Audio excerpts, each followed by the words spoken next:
in this volume, and then we'll start to block some of the pieces in. So we'll start with just a blank Maya scene. And this is the drone that we're going to be building for this particular volume, something a step up a little bit in complexity from the stun gun that we built in the last volume. So we're going to be using a lot of the same tools, kind of layering on some new information, and just seeing how we can build something a little bit more complex. Here's the underside of kind of what we're going for.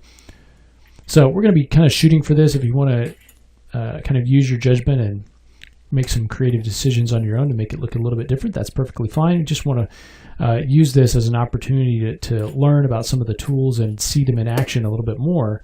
And so, as long as you've got those tools down, have fun and kind of do your own thing if you want to. So let's go ahead and begin to block in this shape right up here. So it's a circular shape, a rounded shape, but I don't want to use a sphere because of the way the topology runs. It's going to come from a pole all the way down.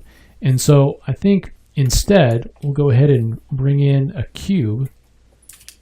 And let's go ahead, I'm just going to increase these values a little bit and bring them up.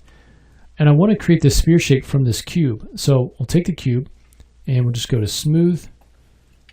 I'm going to reset everything.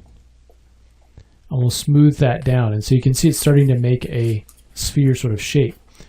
Now, I want to increase the divisions because we don't really have a lot of geometry to work with. So you can increase that to 2. And I'm going to go ahead and increase it to 3. Okay, so that gives us a sphere shape, but it doesn't have that pole topology where all of them converge at one point, which is what we want.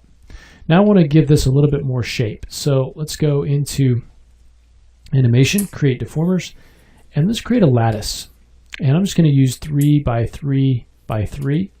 Default's 2 by 5 by 2. And we'll go ahead and create that lattice. I'll right click to select the points. And then I just want to add a little bit of shape to this. So kind of come down here.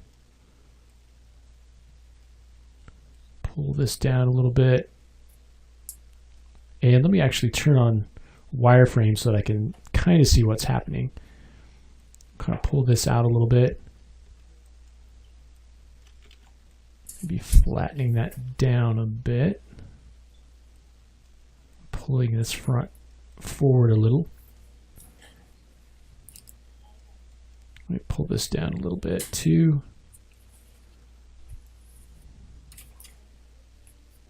So I'm kind of just concentrating up on the top. And the kind of the top half, and just making sure that I want it to kind of flow, kind of curve down a little bit. I'll kind of pull this back a bit. And if you want to widen the whole thing up, we can take these points and just kind of pull those out a bit. All right, so maybe something like that for our main body. If we like the shape of this, we can go ahead and delete our history to get rid of that lattice. All right, and then we can go ahead and get rid of kind of the bottom portion. So I'll select those loops, of that loop on the bottom, and I'll just double click on the bottom section.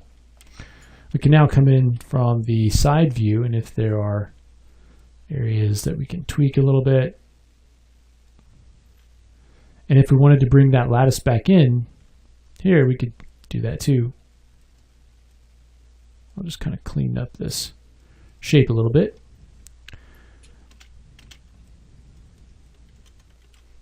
Looking at this, I think I want to have a little bit more detail in here. So I'm going to kind of pull this down a little bit. And let's take this line, go to Edit Mesh, and let's just bevel that. We'll increase the bevel amount a little bit.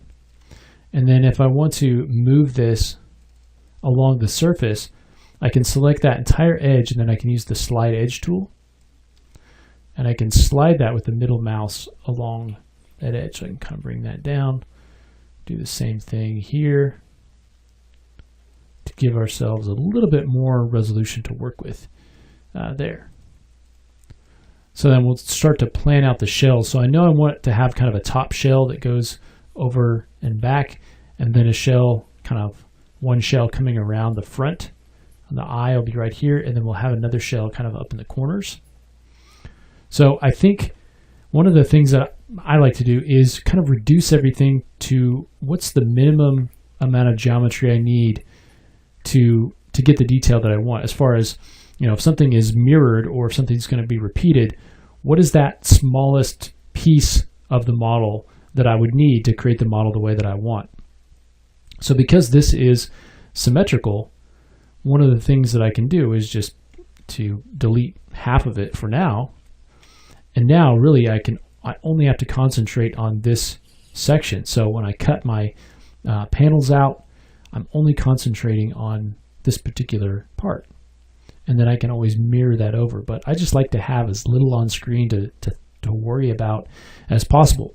That may not be something that you really are concerned about, and that's fine. Just wanted to throw that out there as a tip.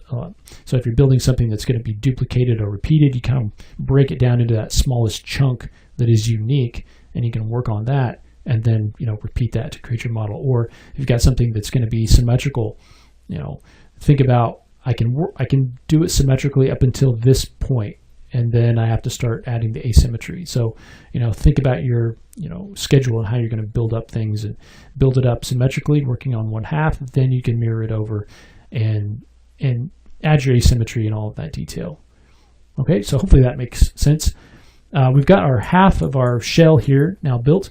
The next thing that we'll do is come in and let's begin to separate this out into panels and add some thickness to those panels.